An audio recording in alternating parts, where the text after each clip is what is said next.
Imaginez un peu la scène. Un balai de voitures de police sur le tarmac de Figari. Et la cible? Eh bien, c'est une femme de 39 ans, Aurélie Barre. Architecte d'intérieur, en apparence, une allure très soignée, mais derrière ça se cache l'une des plus grosses escroqueries financières de ces dernières années en France. Des noms comme Cultura, Kiabi, Touché. Absolument. Et c'est cette histoire complètement hors norme qu'on va essayer de décortiquer aujourd'hui. On s'appuie sur une source vidéo qui retrace tout son parcours, comment on passe d'une comptable de Bordeaux, milieu plutôt modeste, à la une des faits divers financiers et puis la jet set de Miami, quoi. Notre objectif, c'est de comprendre un peu les mécanismes de cette, ascension criminelle. Alors tout commence à Bordeaux. Aurélie Barre, étudiante, brillante en compta. Elle trouve son premier job chez Cultura, en alternance.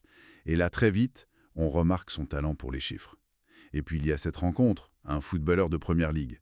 Ça semble être un tournant. Une fascination pour le luxe qui démarre. Et c'est là, sa première grosse fraude. Elle pique 140 chèques à son compagnon.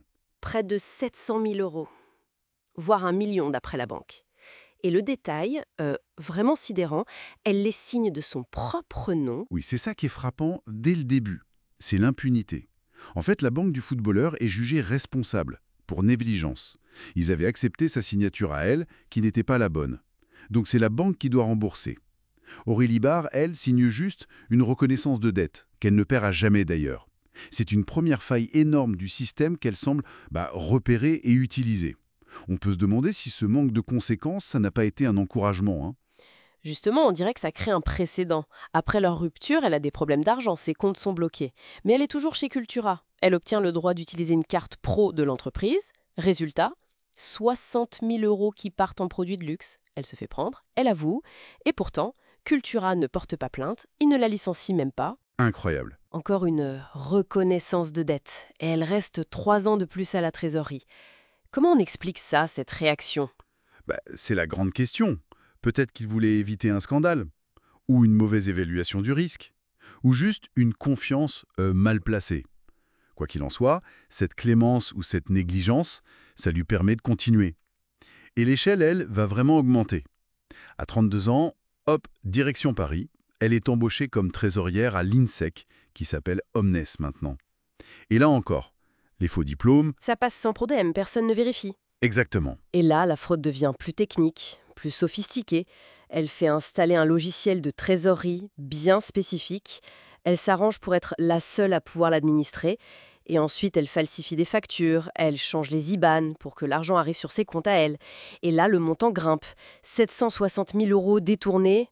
Waouh! Elle finit par être découverte lors d'un audit en 2018. Licenciement, poursuite. En 2023, elle prend 2 ans de prison avec sursis. Au procès, elle a des justifications assez étonnantes. Elle parle d'une pression qu'elle aurait subie chez Cultura, d'un désir inconscient de se faire arrêter.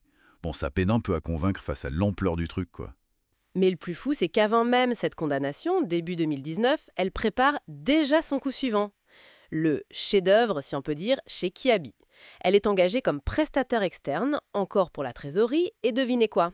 Ses références. Pas vérifié, j'imagine.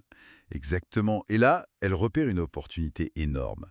Kiabi a 100 millions d'euros de bénéfices à placer. Le plan est d'une audace folle. Elle propose de s'occuper elle-même de ce placement, sur un compte à terme.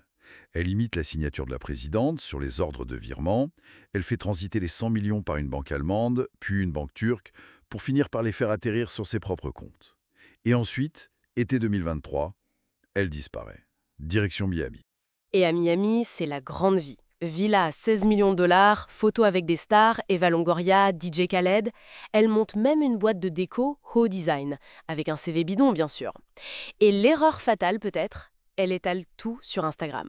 Ah oui, l'affichage, les Rolex à 450 000 euros, Cartier, les fêtes. Tout ça. Cette exposition sur les réseaux, ça va accélérer sa chute. Pendant ce temps, chez Kiabi, on s'aperçoit que les fonds ont disparu. 100 millions, c'est 4% de leur chiffre d'affaires annuel. L'enquête remonte très vite jusqu'à elle. Et c'est facilité par son activité en ligne. Il y a notamment une vidéo promo pour une compagnie de jet privé. Qui révèle son plan de vol vers Figari. C'est ça. Elle est arrêtée là-bas le 12 août 2024, avec sur elle, pour presque 500 000 euros de biens de luxe. Incroyable. Aujourd'hui, elle est en détention provisoire. Elle risque gros, jusqu'à 10 ans de prison pour escroquerie et blanchiment en bande organisée. L'enquête cherche aussi d'éventuels complices. Et l'histoire fascine tellement qu'apparemment Netflix Prime Video serait intéressé. Quand on regarde tout ça, plusieurs choses sautent aux yeux, hein. D'abord, cette exploitation répétée de la confiance et des négligences institutionnelles, les vérifications pas faites, les alertes ignorées. Et puis, il y a ce mélange détonnant, une intelligence financière indéniable, il faut le reconnaître, une capacité de manipulation certaine, et ce qui ressemble quand même à une compulsion pour l'argent, pour le paraître, pour le luxe. C'est une affaire qui, au-delà du personnage qui est presque romanesque, pose une vraie question de fond, je trouve. Qu'est-ce que ça révèle sur les failles, les vulnérabilités qui persistent dans les systèmes de contrôle des grandes entreprises, de la finance, même aujourd'hui à l'ère numérique? Ou peut-être une question plus philosophique, jusqu'où l'ambition, quand elle est démesurée, et l'art de l'illusion peuvent mener quelqu'un? C'est assez vertigineux.